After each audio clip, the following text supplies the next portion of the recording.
各位兵迷，你哋好啊！我又嚟到呢個牛頭角嘅淘大商場入邊嘅 Champion Watches 啊！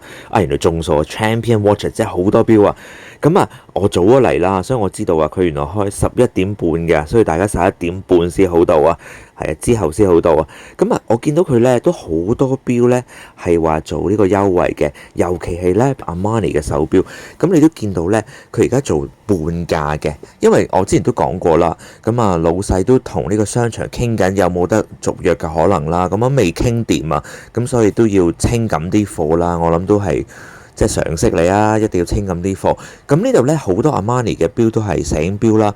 咁我亦都見到咧有啲係機械錶嚟嘅，譬如話呢啲 skeleton 啊、鏤空錶面嘅設計嗰啲咧，咁你都知道咧係機械錶嚟嘅。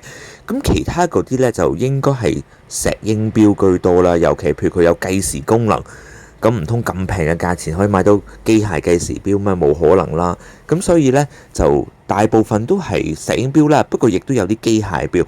咁我呢，等老闆開鋪之後啦，咁我都會攞啲機械錶出嚟呢，同大家傾下。咁總之無論係機械又好，石英又好啦，咁呢都係講緊係半價嘅優惠嘅。咁我其實覺得咧，石英錶咧我都唔會太抗拒嘅，因為咧講真啦，都係睇價錢嘅啫。咁如果好平，個造型又靚嘅，同埋 Armani 啊都係一個好大嘅牌子，大家都會熟悉噶嘛。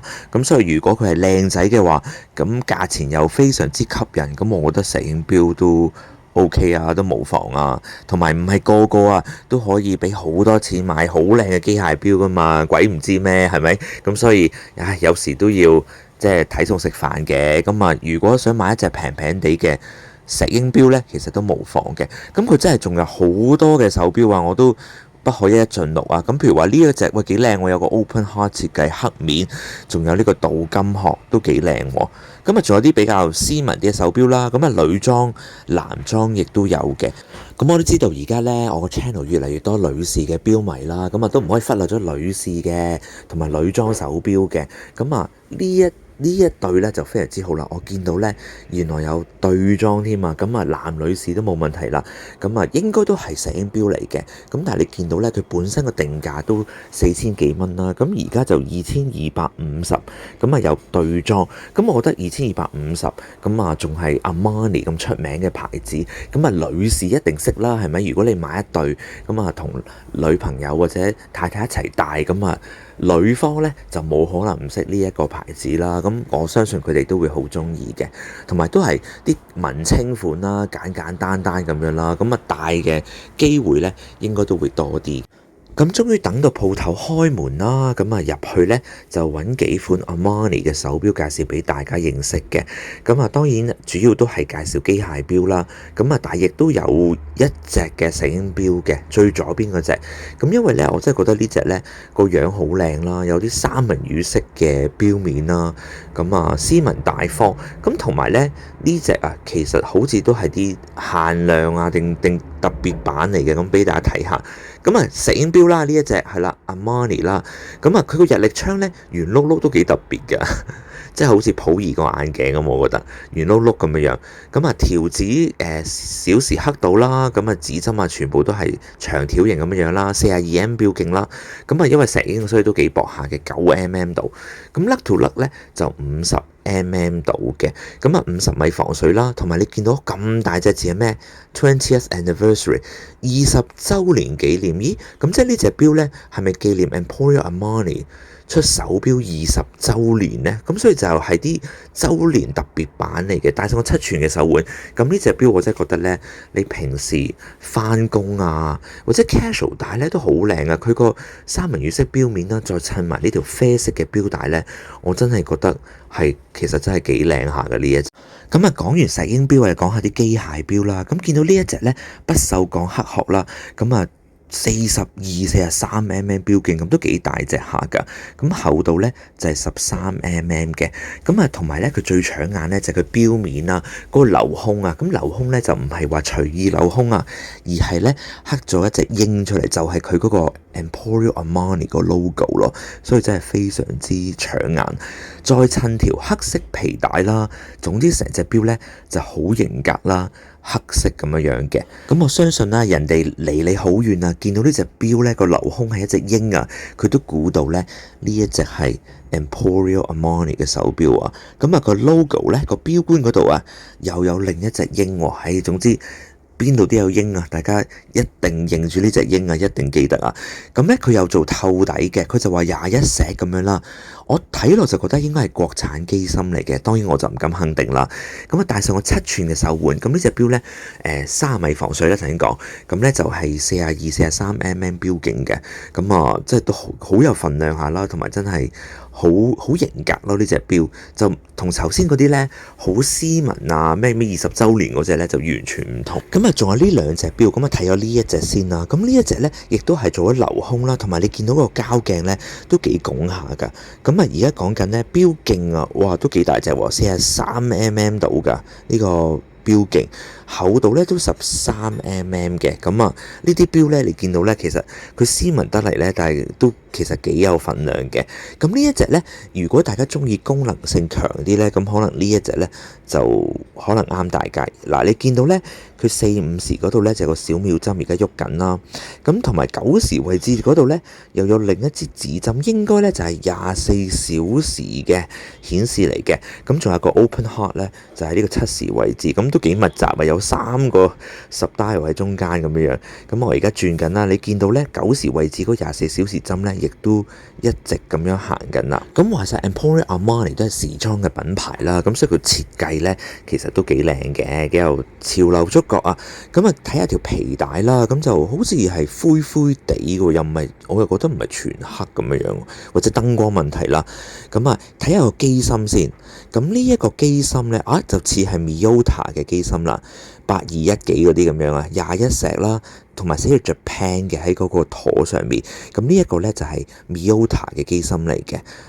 戴上個7寸嘅手環，咁呢隻錶好有份量啦，同埋佢個粒位咧都係歪一粒啊，即係好似話即係以前講話咩陀錶，即係鑲一個錶儀上去咁樣嘅感覺啦。咁啊最後咧就介紹呢一隻，哇原來3隻都係有啲 open heart 啊鏤空咁嘅設計嘅。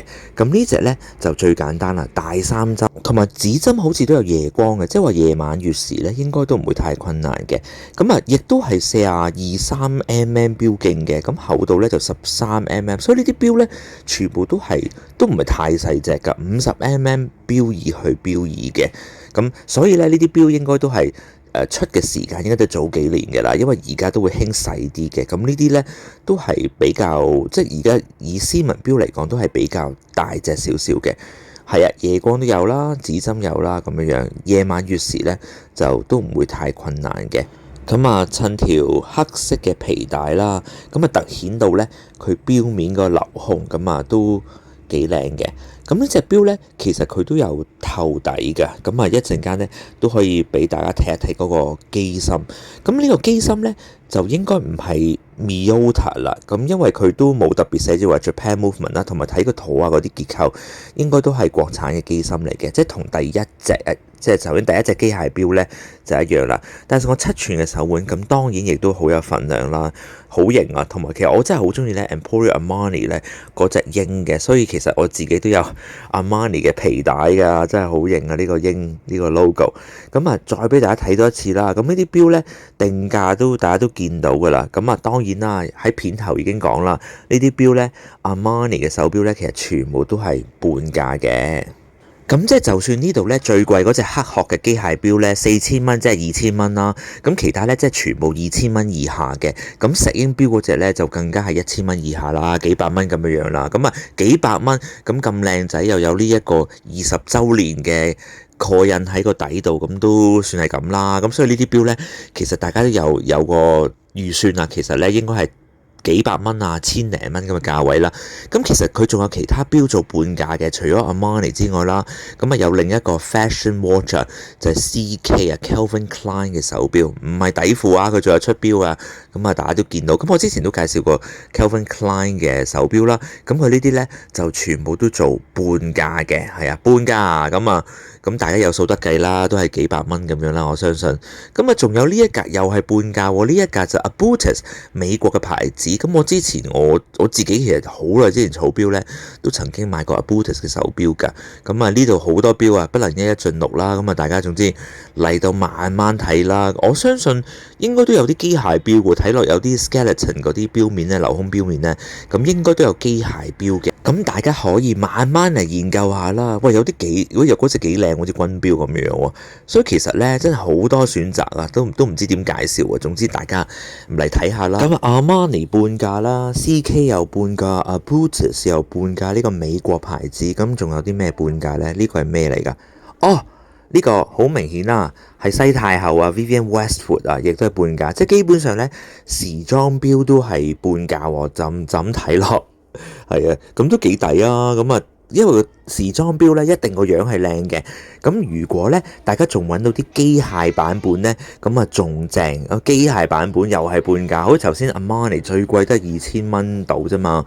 咁啊，即係千零蚊，大把選擇啦。如果石英錶嘅話咧，我相信都係幾百蚊咧，已經係非常之多嘅選擇。咁啊，大家咧就可以嚟慢慢睇下，就最好不過啦。